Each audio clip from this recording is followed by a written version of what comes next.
The concept through this particular image that we can see, what we're going to discuss is the logical way of interpreting, let's say, the general maxima, minima, and point of inflection when the derivative graph has been given.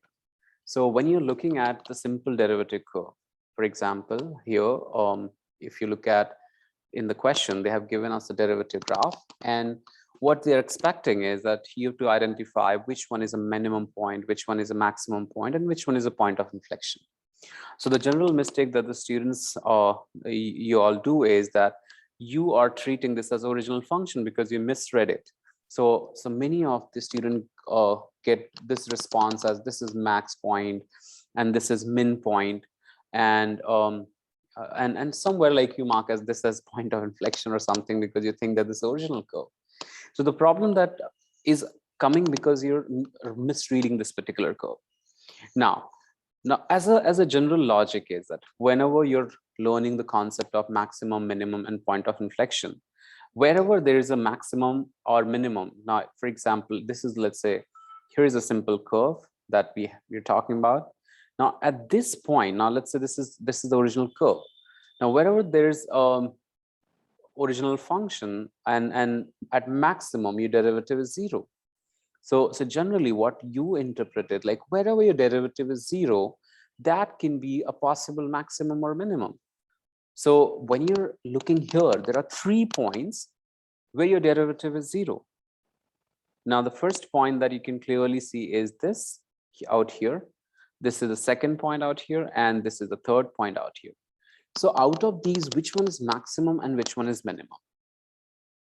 Now remember that on your y-axis, this is not y value. This is actually y dash, your derivative value. So when you're finding out that, okay, at maximum or minimum, as you know that this is the basic entity or identity of the derivative rule, that at maximum or minimum derivative is 0. So there is no question that these are the maximum or minimums. These are the maximum and minimums for the derivative curve. But wherever your derivative is 0, they are the points that are maximum, minimum, or stationary point of inflection. We'll talk about that in a bit. Now, coming to the second point is that whether it is maximum or minimum. Now, whether it is maximum or minimum. So when I look at whether it is maximum or minimum, now you have to simply see that, okay, anything below x-axis means the derivative is negative. Anything above x-axis means derivative is positive. So the function here, you can see that the derivative was negative. So if the function has derivative negative and then it is coming to positive, you must be clearly aware about that if your derivative sign diagram changes from negative to positive, it is referred as a minimum point. If it changes from positive to negative, means it is first increasing and then decreasing, then it is called a maximum. So here you see that at this point, your derivative is 0, and what you notice is that here the slope is changing from negative to positive. Now remember that on y-axis we have slope.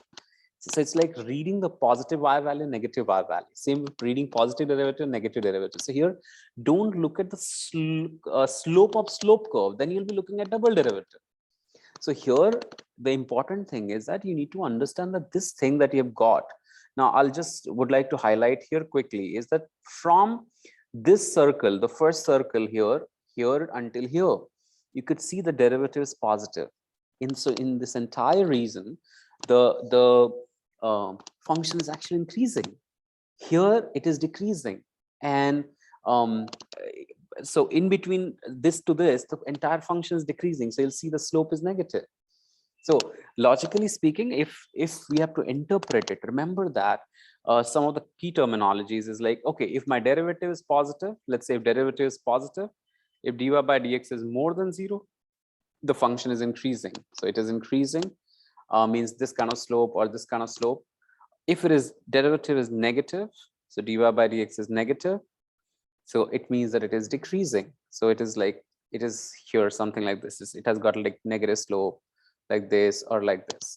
So coming back to our question, the first thing is that identify the minimum point. So any of these 3 points can be a minimum point. Now, since for this point, the slope changed from negative to positive, it is going to be a minimum. This point is also positive, a negative to positive, hence this is a minimum point. Now, coming back to maximum. Now, maximum point is where your slope is changing from positive to negative. So slope here, you can see that it is positive, means above x-axis, and then after that it is negative. So at the point here, you can see that there is a possible maximum. Now, last thing that comes is the point of inflection. Now remember that wherever your derivative is maximum or minimum, if your derivative curve has been given, that is the point of inflection. Maximum, minimum of derivative is referred as point of inflection.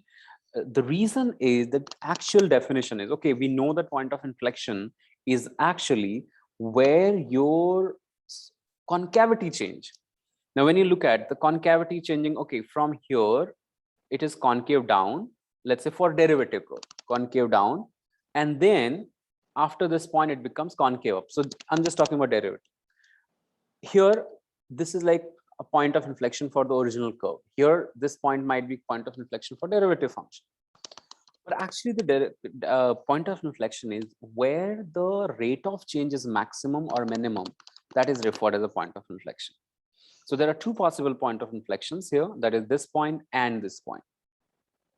So that is this point here and this point. And generally, if you look at the standard procedure to find the point of inflection, what you do is you do double derivative equals to 0. So you're finding out where is my double derivative 0. So the logic here is that you're looking at where my double derivative means single derivative is maximum, your maximum or minimum. If I look at the procedure to find out maximum or minimum, you equate derivative to 0. You're here, assume my derivative is a function. You're doing double derivative equals to 0 for point of inflection. So logically, you're finding out where is my derivative maximum or minimum. So remember that this is a little shortcut in case if you want to understand what kind of nature the point will have at that point of inflection, or how do you identify from the derivative curve what is point of inflection. Because logically, if I want to just go back and sketch my derivative curve, and double derivative curve has been already given. So what we'll be doing is now I'll be sketching the double derivative curve, second derivative, and after that we'll sketch the original function back and verify these facts. So let us just quickly understand.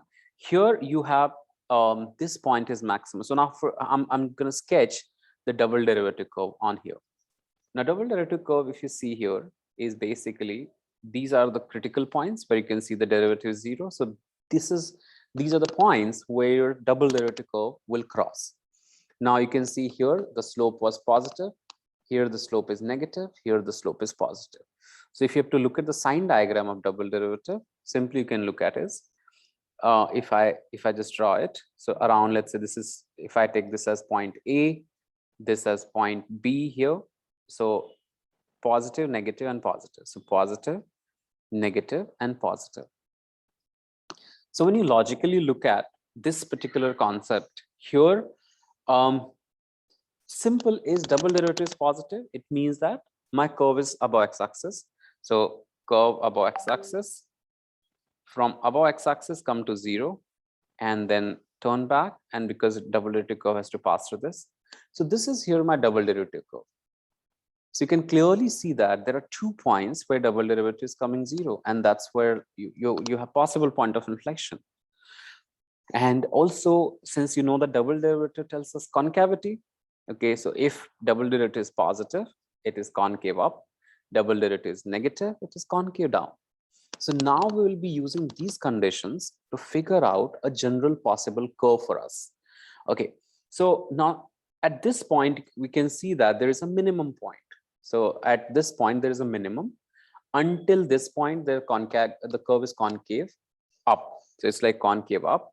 So what we're going to do is there is a minimum point. So I'm just going to approximate, let's say, a drawing here, a minimum at this point. Then it is concave up until here. You can see that until this point, basically here, the double derivative is positive. So you can see this is double derivative positive work. So until here, concave up. And after this, you can see that there is a maximum at this point. So concave up, and you can cross it. There is a maximum. Then again, there is a minimum at this point. So until B, it's concave down. So concave down until here, this point of inflection point. And then after this, it's a minimum again here. So you can just like, at this point, there is a minimum. So you could just draw here like a minimum. I will just erase this part.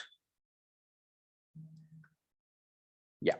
So this could have been my original curve. Like if you look at in simple language.